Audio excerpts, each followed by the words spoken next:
എല്ലാവർക്കും നമസ്കാരം. ഇന്ന് നമ്മൾ ഉണ്ടാക്കാൻ പോകുന്നത് ഈവനിങ് സ്നാക്കായിട്ട് നമ്മൾ എപ്പോഴും കടയിൽ നിന്നൊക്കെ വാങ്ങുന്ന ഒരു ഐറ്റമാണ് കേട്ടോ. അതിന് വേണ്ടിയിട്ട് എന്തൊക്കെ വേണം എന്നുള്ളത് ഞാൻ ആദ്യം തന്നെ പറയാം. ഇതിപ്പോൾ ഞാൻ ഈ ഒരു ചില്ല് ഗ്ലാസ്സിന് 2 ഗ്ലാസ് മൈദപ്പൊടി എടുത്ത് അളന്ന് വെച്ചിരിക്കുന്നതാണ്. കുത്തി നിറച്ചൊന്നുമല്ല, ജസ്റ്റ് ആ ഗ്ലാസിൻ്റെ ഈ ഒരു പാകത്തിന് 2 ഗ്ലാസ് മൈദപ്പൊടി എടുത്തിട്ടുണ്ട്. പിന്നെ അതേ ഗ്ലാസ്സിന് തന്നെ 1 കപ്പ് അരിപ്പൊടിയും എടുത്തിട്ടുണ്ട്. അപ്പോൾ 2 കപ്പ് മൈദപ്പൊടിയും അതേപോലെ തന്നെ 1 കപ്പ് അരിപ്പൊടിയും കൂടിയാണ് എടുത്തിട്ടുള്ളത്. പിന്നെ ഇതിലേക്കൊരു 3 കോഴിമുട്ട, അത് നിങ്ങളുടെ ഇഷ്ടത്തിന് ചേർക്കുക കേട്ടോ. കോഴിമുട്ടയോ താറാമുട്ടയോ എന്താണോ ഇഷ്ടം അത് ചേർത്ത് കൊടുക്കുക. പിന്നെ മധുരത്തിന് ഞാനിപ്പോൾ ഒരു 3 ടേബിൾ സ്പൂൺ പഞ്ചസാര എടുത്തിട്ടുണ്ട്. ഇത് പോരെങ്കിൽ നമുക്ക് മധുരം നോക്കിയിട്ട് വേണമെങ്കിൽ ചേർത്ത് കൊടുക്കാം. പിന്നെ ഒരു 5-8 ഏലക്കായും കൂടി എടുത്തിട്ടുണ്ട്. പിന്നെ നമുക്കിത് അടിച്ചെടുക്കുന്ന വേണ്ടിയിട്ട് പച്ചവെള്ളം വേണമെങ്കിൽ പച്ചവെള്ളം ഒഴിക്കാം. ഞാനിപ്പോൾ തേങ്ങാപ്പാൽ പിഴിഞ്ഞ് അത് മാറ്റി വെച്ചിട്ടുണ്ട്.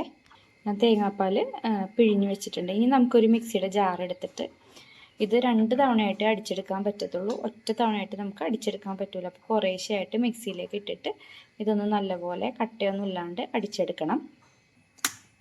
നമുക്ക് ഈ മുട്ട ജാറിലേക്ക് പൊട്ടിച്ചൊഴിക്കാം കേട്ടോ. 3 മുട്ട പൊട്ടിച്ചൊഴിച്ച് കൊടുക്കണം. എന്നിട്ട് ആ പഞ്ചസാരയും ഏലക്കയും കൂടി ഇതിൻ്റെ ഒപ്പം ഇട്ടിട്ട് അതും കൂടി നല്ലപോലെ ഒന്ന് ആദ്യം അടിച്ചെടുക്കാം. അതിൽ തൊണ്ട് ഇതിൻ്റെ ഉള്ളിലേക്ക് വേണ്ടിയിട്ട് എടുത്ത് മാറ്റിട്ടെ. ഈ പഞ്ചസാര ഏലക്കയും കൂടി ഇട്ട് കൊടുത്തിട്ട് അത് നല്ലപോലെ അടിച്ചെടുത്തിട്ട് വരാം. ഇതിലേക്ക് നമുക്ക് ഇതിൽ നിന്ന് പകുതി അരിപ്പൊടി ഇട്ട് കൊടുക്കാം.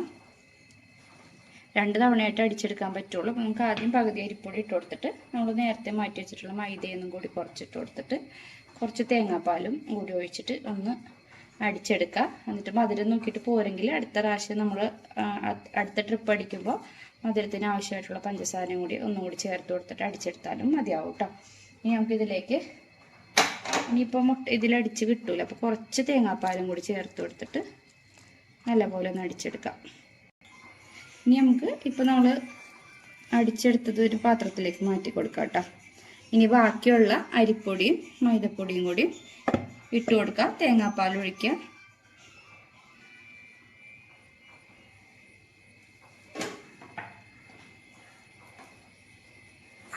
ബാക്കി മൈദപ്പൊടിയും കൂടി ചേർത്ത് കൊടുക്കുക.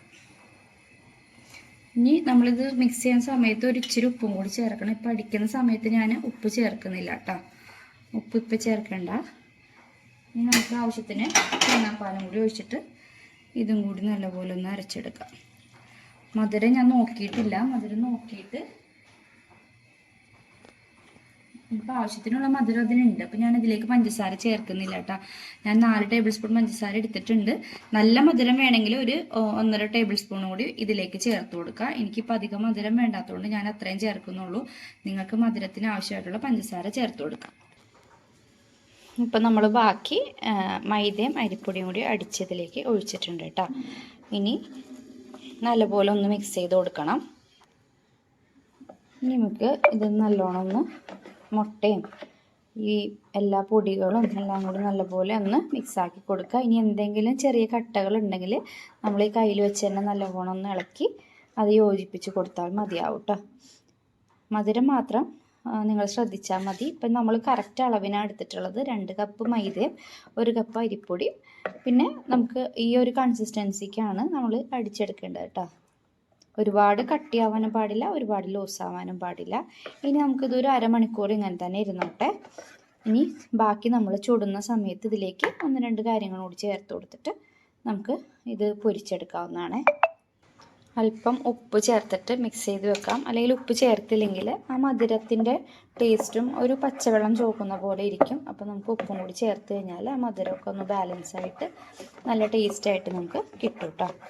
ഉപ്പും കൂടി ചേർത്തിട്ട് നമുക്കിത് ഇതിൽ സോഡാപ്പൊടി കാര്യങ്ങളൊന്നും ഇടേണ്ട ആവശ്യമില്ല കേട്ടോ. ജസ്റ്റ് നമ്മളിതൊന്ന് മിക്സ് ചെയ്തിട്ട് ഒരു അരമണിക്കൂർ വെച്ചതിന് ശേഷം പൊരിച്ചാൽ മതി.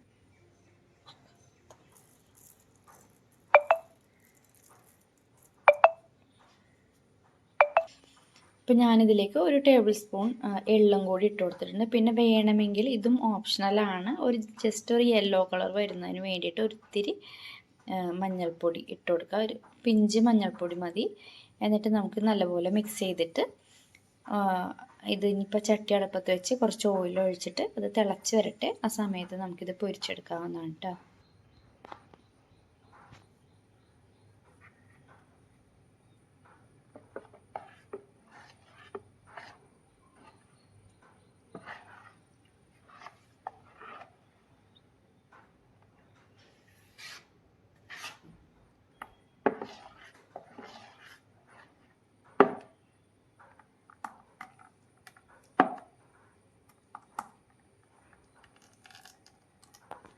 ഓൺ ചെയ്തിട്ട് ചട്ടി വെച്ച് കൊടുക്കുന്നുണ്ട് കേട്ടോ. ചീനച്ചട്ടി വെച്ച് കൊടുക്കുക. ഇതൊന്ന് ചൂടായി വരുമ്പോൾ നമുക്കിതിലേക്ക് ഓയിൽ ഒഴിച്ച് കൊടുക്കുക. വെളിച്ചെണ്ണയിൽ വേണമെങ്കിലും പൊരിച്ചെടുക്കാം കേട്ടോ. ഞാനിപ്പോൾ സൺഫ്ലവർ ഓയിലാണ് യൂസ് ചെയ്യുന്നത്. ഇനിയിപ്പോൾ നമുക്ക് ഈ മാവ് ഒരു ചെറിയ പാത്രത്തിലേക്ക് കുറേശ്ശായിട്ട് ഒഴിച്ചു കൊടുക്കണം. കാരണം നമ്മൾ ഇടിയപ്പം നാട്ട് വായിലൊന്നും അച്ചപ്പത്തിൻ്റെ അച്ച് ചൂടാക്കിയിട്ടാണല്ലോ ഈ മാവിൽ മുക്കുന്നത്. അപ്പോൾ മൊത്തം മാവ് പെട്ടെന്ന് ചൂടായി പോകാൻ സാധ്യത ഉള്ളതുകൊണ്ട് നമുക്കിത് കുറേശ്ശായിട്ട് പാത്രത്തിലേക്ക് മാറ്റി കൊടുത്തിട്ട് ചുട്ടെടുക്കാം. ഈ ഒരു അച്ചാണ് നമ്മൾ അച്ചപ്പം പൊരിക്കാനായിട്ട് ഉപയോഗിക്കുന്നത്. ഇത് ഇരുമ്പിൻ്റെ അല്ല, ഇത് ഫൈബറും പോട്ടെ, നമ്മുടെ നോൺ സ്റ്റിക്കിൻ്റെ അച്ചാണ്. ഇത് പെട്ടെന്ന് വിട്ടുപോരാനും ഒക്കെ ഹെൽപ്പ് ചെയ്യും കേട്ടോ. അപ്പം നമുക്ക് ഇപ്പോൾ ചട്ടി ചൂടായിട്ടുണ്ട്. ഇതിലേക്ക് ഓയിൽ പൊട്ടിച്ച് ഒഴിച്ചു കൊടുക്കണം.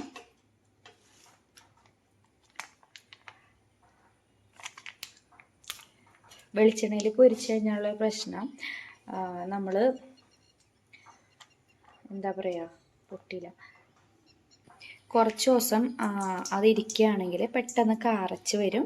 അപ്പം അതിനും ഭേദം നമുക്ക് സൺഫ്ലവർ ഓയിലിൽ തന്നെ പൊരിച്ചെടുക്കുന്നതാണ്. അധികം ദിവസമൊന്നും വെക്കുന്നില്ലെങ്കിൽ ഈ പറഞ്ഞോണം കുറച്ച് എന്താ പറയുക, വെളിച്ചെണ്ണയിൽ തന്നെ വറുക്കുന്നതായിരിക്കും നല്ലത്. ഞാനിപ്പോൾ മാവ് പാത്രത്തിലേക്ക് ഒഴിച്ചിട്ടുണ്ട് കേട്ടോ. ഇനി നമുക്ക് നമ്മുടെ ഓയിൽ നല്ലപോലെ ചൂടാവട്ടെ. അപ്പോഴത്തേക്കും നമുക്ക് നമ്മുടെ ഈ അച്ചുണ്ടല്ലോ, അത് ജസ്റ്റ് ഇതിലൊന്ന് മുക്കി വെക്കണം. കാരണം നമ്മുടെ നല്ലപോലെ അച്ച് ചൂടായാലാണ് മാവ് അച്ചിൽ പിടിക്കുള്ളൂ കേട്ടോ. അപ്പം ഇങ്ങനെ ഇട്ട് കൊടുക്കാം. അപ്പോൾ നമ്മുടെ ഓയിൽ നല്ലപോലെ ചൂടായിട്ടുണ്ട്. ഇതിപ്പോൾ നമ്മുടെ ഇതിൽ നിന്ന് ചൂടാക്കിയിട്ട് എടുത്തിട്ടുള്ള അച്ചാണ് കേട്ടോ. ഇനി നമുക്ക് നേരെ ഇത് കൊണ്ടുവന്നിട്ട് നമ്മുടെ മാവിൽ ഒരു പകുതി മുഴുവൻ മുക്കരുത്, പകുതി മുങ്ങുന്ന രീതിയിൽ മുക്കിയിട്ട് അതേപോലെ തന്നെ കൊണ്ടുവന്ന് ഇതിലേക്ക് ഇട്ട് കൊടുക്കാം.